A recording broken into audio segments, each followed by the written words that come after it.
이거는 시간의 원리예요. 그러니까 그렇게 시간 운행의 원리이기 때문에 삼천양지의 논리가 일관되어 있어요. 그래서 이제 60간지로 따지면 60간지, 흔히 육갑이라고 하는 거예요. 육갑으로 따지면 삼천양지가 어디에 36대 24로 되어 있어요. 36대 24. 효에서는 9대 2, 9대 6이고 3대 2는 9대 6이고 육갑을 한 사이클로 했을 때는 36대 24고 또 1년으로 따지면 어떻게 될까요? 1년.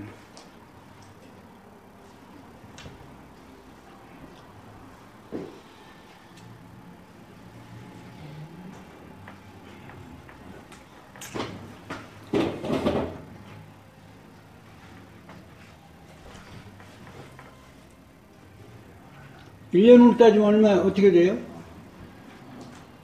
216대 144.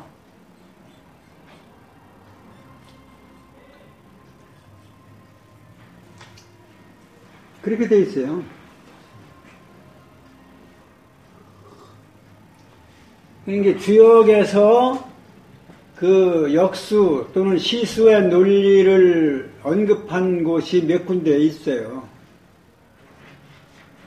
우선 효를 양효를 구라고 하고 음효를 육으로 하는 것 자체가 이제 괴마다 그렇게 돼 있으니까 거기에 수가 등장을 하고 아까 우리가 괴를 설명하는 전체 괴를 설명하는 부분에서 괴를 처음 얘기하는 게 아니라 수를 먼저 얘기했다는 얘기를 했잖아요. 거기에서 수를 언급했고 또 어디신가요? 계사 전이라고 하는데 나는 전이라고 하는 말을 안 쓰는 사람이고 계사편, 상편, 구장이 그 수에 대한 논리를 밝혀놨어요. 겉으로는 그렇게 수를 직접 언급한 데는 그 숫자를 수라고 하는 글자를 써서 쓰기는 했지만 그 수를 실제적으로 나열한 거는 지금 얘기하는데 거기라 이거죠. 삼천양지의 수, 또 계사 구장, 상편 구장에 천일지, 천삼지사에서 천지지수절. 그 이제 50요원이 천지지수는 천지지수 55온이 차소의 성변화 행주심. 요게 천지지수절. 그 다음에 대연지수 50이니 기용은 40이구라. 분이 위하여 이상량하고 괴일하여 이상삼하고 설지이사하여 이상사시하고 규기어륵하여 이상윤 오세 재윤이라 고로 재력이 후에 괴한하니라 하는 거기에 또 나오고 그 다음에 건곤책수절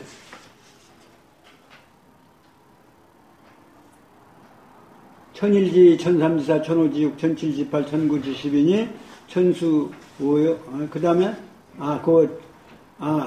건지책이 216이요, 건지책이 142사니 범 천지지수 360이니 당기지라고. 여기가 이제 구장입니까? 거기에 수를 구체적으로 얘기하고 다른 데서는 수에 대한 얘기를 사실 안 했어요. 효마다 그냥 양효는 9, 음효는 6 이렇게. 근데 이제 효를 이제 괴효 논리로 이제 보면 아까 얘기한 대로 8궤는 세 획으로 되어 있어요. 그러죠? 그건 세 획인데 제일 아래 획은 지를 상징하고 땅, 가운데는 인을 상징하고 사람을 상징하고 위에를 하늘을 상징하는 거죠. 그게 기본 틀이에요. 그래서 셋으로 해서 삼재 지도를 상징한 것인데, 하늘은 어떤 작용을 하느냐면 음과 양의 교대 작용으로 해서 시간이 흐르고 있죠. 그러니까 밤이 음이라면 밤과 낮의 사이클이 이렇게 해서 하루라는 것이 가고, 봄, 여름에서 또 가을, 겨울로 해서 1년이라는 시간이 가고, 시간도 이제 양간, 음간에서 이제 양의 시간, 음의 시간 따져서, 지지로 따지면, 또 이렇게, 자시가 언제고, 이렇게 다 따져서, 전부 이게 음양이에요. 말로 따지면 음양으로. 그래서 음양의 변화에 의해서 시간이 드러나기 때문에 천도도 틀은 하나지만, 하나의 하늘이지만 음양의 변화가 있기 때문에 둘이 되는 것이고, 인간도 음양으로 따지면 남녀지만 인간의 아까 이제 우리가 인도는 설명 안 했는데, 천도는 하늘의 시간운행 원리라고 하면, 지도는 땅의 공간 만물 생육 원리다.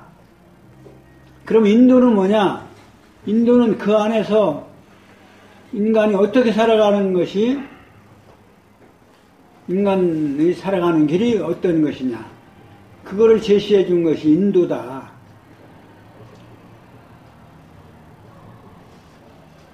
아까 조금 얘기했지만 원형이정은 인도로 말하면 어떻게 하냐면 인예의지다.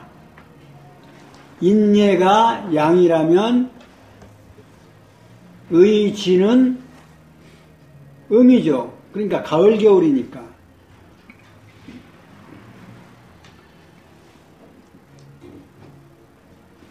그래서 사람 살아가는 길로 따지면 그 음양은 인과 인예와 의지로 살아가는 거예요. 그러니까 가운데 삼획 단괴, 이걸 단괴라고 하는, 소성괴라고 하고 단괴라고 하는데, 삼획괴 가운데 획이 하나 가지고는 안 돼요. 하나는 틀이고 둘이 있어야 작용을 하니까. 인의 작용, 인예 작용과 의지 작용을 하면서 살아가니까.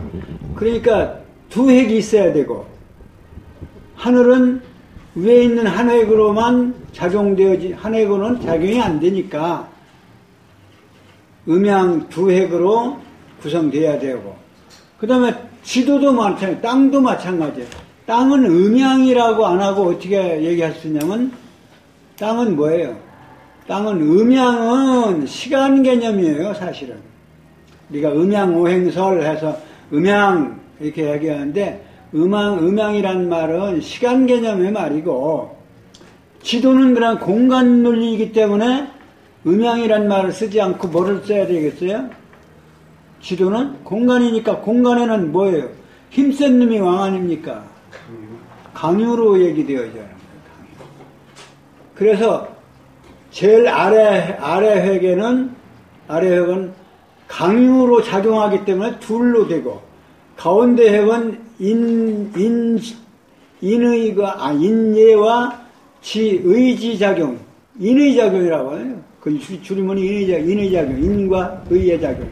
인의 작용을 해서 상대가 있어야 작용이 되고, 그 다음에 천도는 음과 양이 상대가 있어야 작용되어서 진행되어지고 변화되고 되기 때문에 이것이 여섯획으로 된다.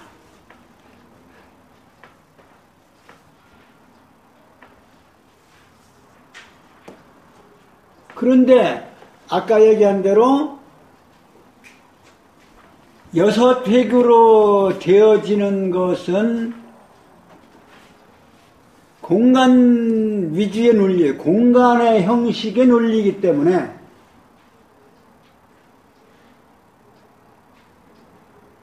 공간은 지도 아닙니까? 지도는 뭐예요? 최후 용육작용이에요. 육작용이면 현상적으로 다 자라는 거예요. 육의 단계면 다 자라는 거예요. 하늘까지 간 거예요.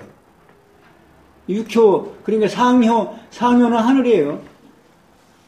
그러니까 6효로 끝나는 거예요.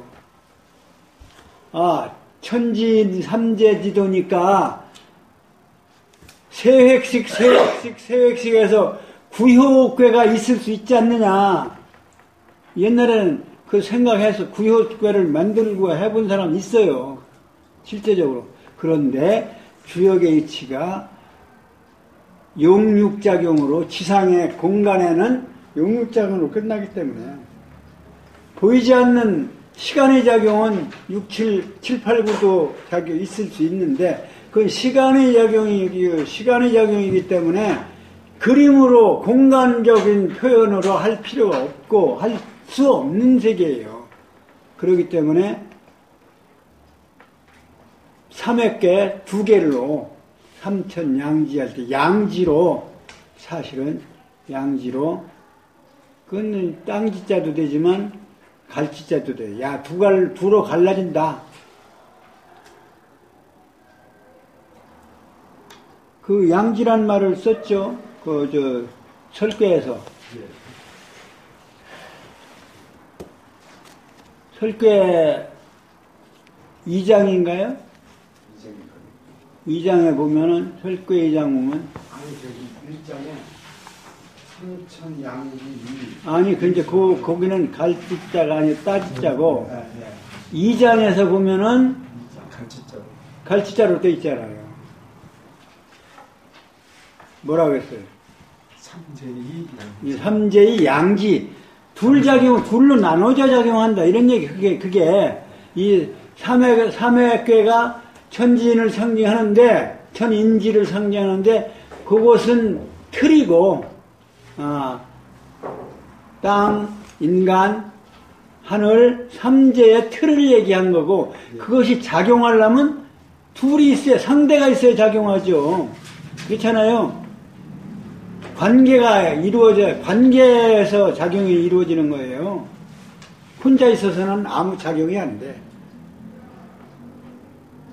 뭐, 인사를 한다든지, 싸움을 한다든지, 다툼을 한다든지, 합작을 한다든지, 하려면 둘이 해야 된단 말이에요, 둘이. 그래야 작용이 이루어져요. 그래서 양지작용, 그 양지 갈지자를 써서, 삼재의 양지라, 고로 삼획계가 육획으로 된다. 이런 얘기 아닙니까?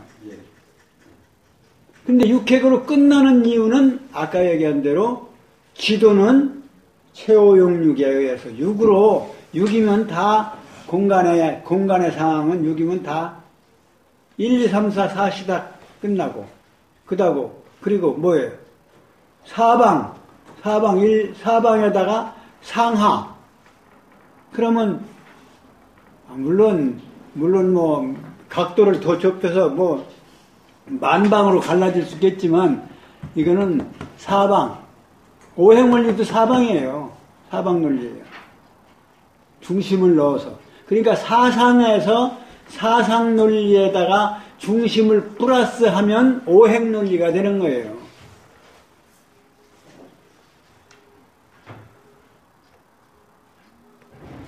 그러니까 우리가 육합이라는 말을 쓰는데 그 동서남북 사방에다가 아래 위 상하를 우리가 육합이라고 그래요.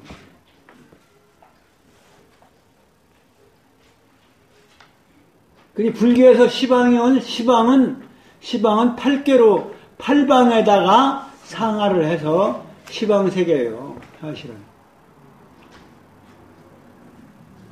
한 단계 더 앞서 간 것 같지만, 사실은 그 뿌리는 같은 얘기예요. 그래서 6으로 끝나요, 6으로. 그래서 구효로 이루어진 괴가 성립될 수 없는 이유가 바로 거기 있는 거예요. 그러면 구효 한 괴가 구효로 이루어지면 괴가 몇 개가 되겠어요? 더 많아지겠죠. 많아지고, 그리고 효도 더 많아지고. 64에다가 한 번 8을 더 곱해야 되겠죠? 그렇죠. 네. 바둑판에 한 줄로 이유가. 네. 그렇게 해서, 그러면 효가 384에서 또 3분의 1이 더 많으니까,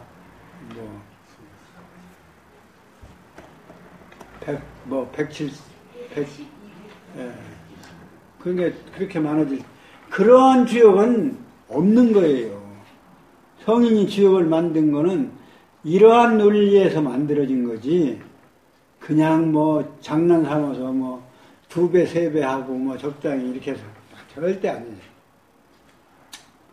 그러면 그 괴효 논리는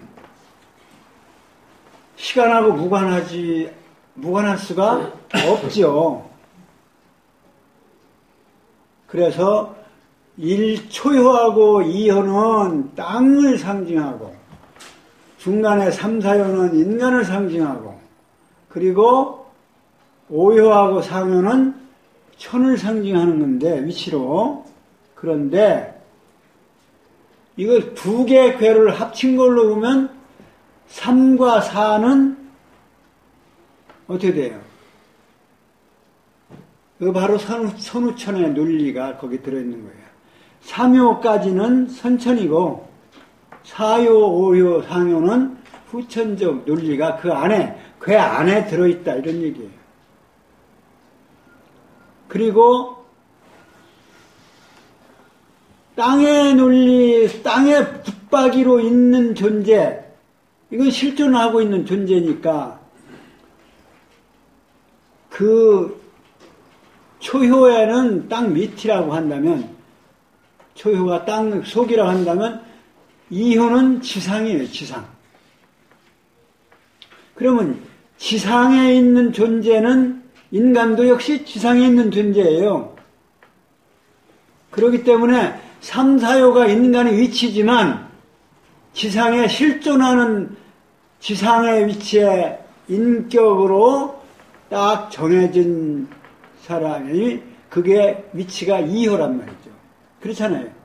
지상에 나타나 있는 현룡제전, 이거 2효가 현룡제전이잖아요. 그래서 현룡제전이에요. 그러니까 바로 이 지상에, 바두에 나타나 있는 용, 인격적으로는 그게 누구냐?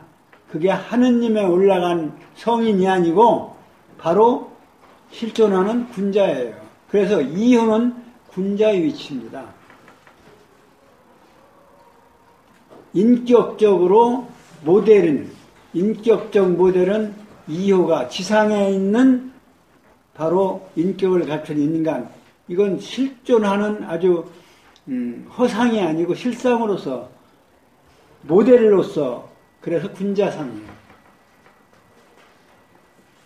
그 다음에 3, 4효는 어떠한 관계, 어떠한 자리냐면, 아까 얘기한 대로 성우천의 갈림길에 놓여 있는, 삶과 죽음의 갈림길에 놓여 있는 불안한 자리예요. 그래서 3, 4효는, 인간은 불안한 존재예요. 그래서 3, 4효는 항상 불안한 거야. 아까 얘기한 대로 2효는 고정되어진 인격체이기 때문에, 모델이기 때문에 2효는 군자상으로 아주 탄탄하죠. 탄탄해요.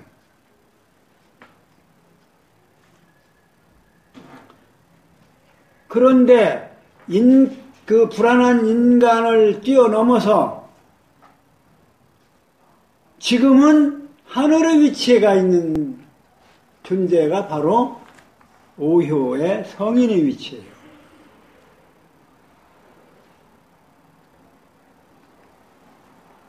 그래서 오효는 성인의 위치다. 그러면 상효는 뭐냐? 하늘 위에 있는 거예요. 인간이 미칠 수 없는 세계, 사실은.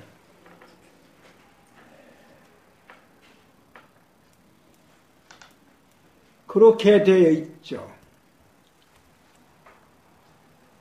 그래서 그 모델은 무엇을 바탕으로, 군자는 무엇을 바탕으로 군자라고 하는 인격이 형성될 수 있느냐? 초효가 뭐예요, 그러니까? 초효가 4대, 아까 4대, 4가지 단계로 보면 초효가 인이에요, 인을 바탕으로 해서 군자가 인격이 완성되어지는 거예요. 그러니까 2효하고 5효는 모델이기 때문에 그 4가지 4단지성, 인내의지가 거기에 2효하고 5효는 거기에 고정을 시킬 수가 없어요.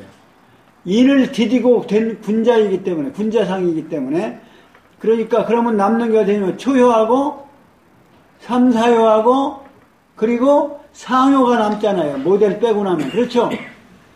그게 이제 4단지 성이에요. 4단지 성. 그러니까 초효는 인, 3효는 예, 인을 바탕으로 해서 예를 행동하면 언행으로서 예를 지키면 후천을 넘어가서 의로운 세상에 살게 되고 그러니까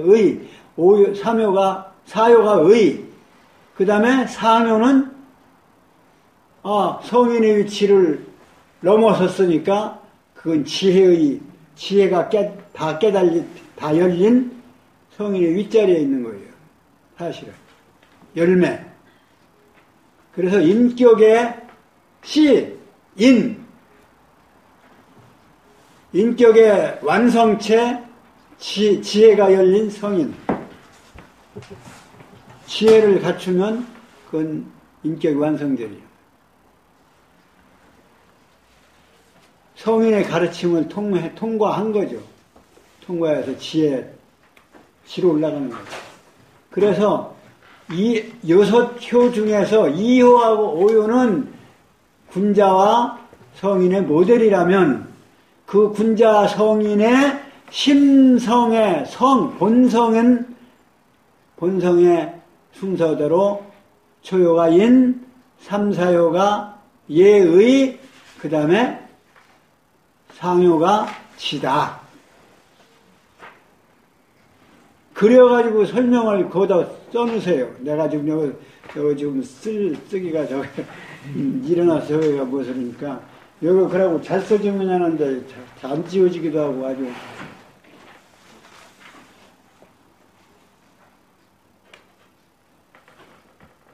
그런 구성으로 되어 있다. 그렇게 해석을 하면 그러니까 항상 3, 4효는 수양의 길이요. 불안하게 인격을 지켜가는 것이요. 인을 바탕으로 해서 지혜를 목표로 예의를 실천해가는 것이 바로 인도예요. 인간의 도리예요. 군자가 인격을 완성하는 군자가 완성되어서 예의를 지켜가면서 성인 지도를 따라가는 것이 바로 인도다. 그러니까 그 안에 인도도 그렇게 들어있어요. 그리고 그 선우천 논리도 아래 사묘는 선천, 4효, 5효, 상효는 이건 후천. 선우천 논리 거기 안에 들어있다. 그런데 이제 64궤의 순서도 공간 논리지만 공간의 논리. 그러니까 부호를 그림으로 그리는 건 공간 논리예요. 그러니까 상징적인 부호를 그림으로 그린 건 공간의 위치로 이렇게 그려놓은 것이니까 이게 공간 논리예요. 그런데 수라고 하는 것은 의식 속에 있는 거기 때문에 이건 시간 논리고요. 그래서 시간 논리는 우리 시간 의식 속에 있어요. 사실. 그걸 문자로서 표현하기는 하지만, 그래서 162738499 해서 그걸 방위하고 연결했는 한 것이 이제 하도지만, 원래는 1, 2, 3, 4, 5, 6, 7, 8, 9, 10. 1은 태극이고, 5는 황극이고, 9는 10은 무극이다. 3극이 도가 있는데, 거기에 1, 2, 3, 4가 6, 7, 8, 9하고, 이게 뭐예요? 이게 사상논리예요. 8개론이고. 그래서 1, 2, 3, 4, 5, 6, 1, 2, 3, 4하고 6, 7, 8, 9는 8방이고 5는 땅이고 열은 하늘이고 그게 바로 시방이라니까요. 시방. 불교에서 얘기하는 시방세계.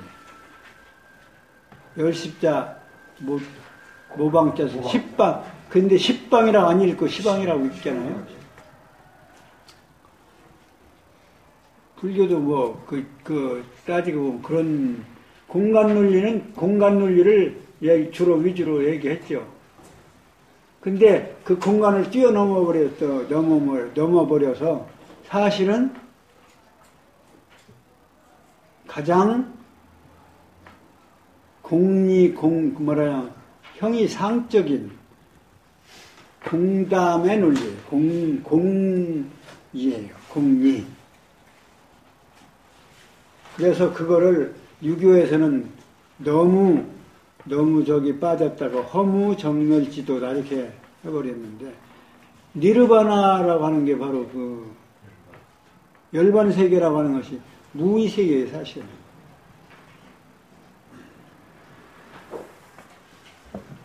그래서 아주 공간과 시간을 완전히 뛰어넘어 버리는 게 이제 불교고, 도가는 자연주의이기 때문에 시간 개념보다 공간 개념에 있는 거예요. 자연. 근데 그것이 무의자연이에요. 무의자연. 아무것도 하지 않은 무의자연. 그래서 노자 도덕경 1장인가 2장인가 지난 시간에 얘기한 대로 도상 무의 무불이야. 아무것도 안 하는 것 같이 보이지만 실제적으로 안 하는 것이 없다. 무불위. 그 무불위를 자연스러움, 제절로 되어짐 이걸로 바꾸니까 무의 자연 이렇게 해서 도가를 무의자연지도라 이렇게 한다고 그랬죠. 근데 그 자연을 얘기하는 것은 그 도가는 지도의 중심을 둔 거예요.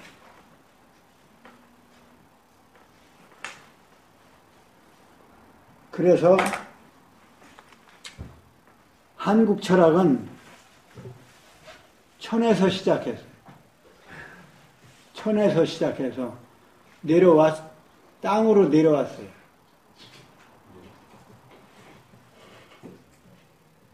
그래서 하느님을 아버지로 했고, 환웅을, 단군은 땅에 내려온, 땅 속에, 땅굴에 웅녀가 지혜요, 땅이. 그러니까 하늘과 땅이 합덕해서 단군을 낳은 거예요. 그러니까 인도로 시작을 했는데,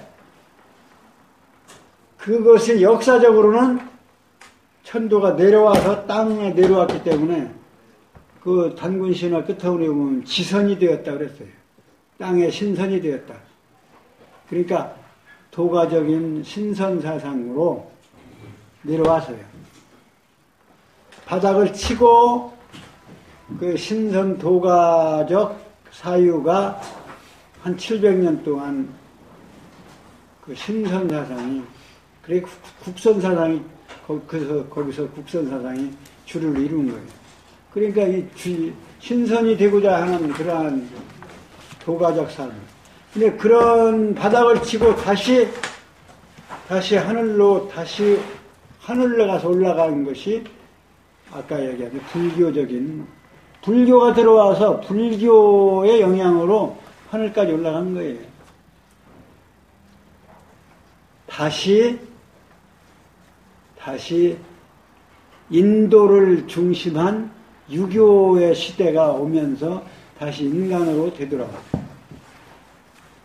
인간으로 시작되었지만 그것은 지도 700년, 천도를 숭상하던, 불교를 숭상하던 700년, 다시 한국유학 700년,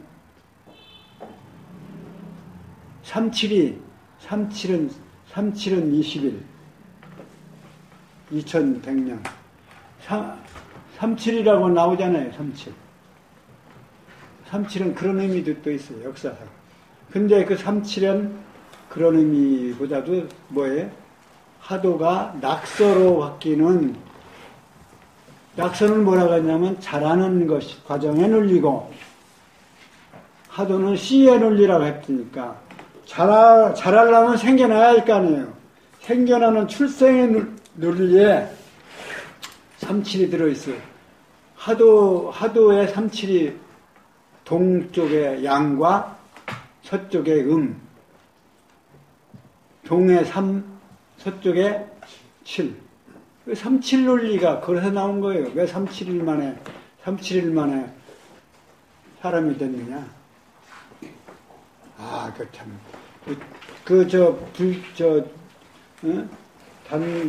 단군 신화도 주역의 논리로 풀면 다 풀려요. 그러니까 주역은 이게 중국 게 아니에요. 동방의 문명이에요.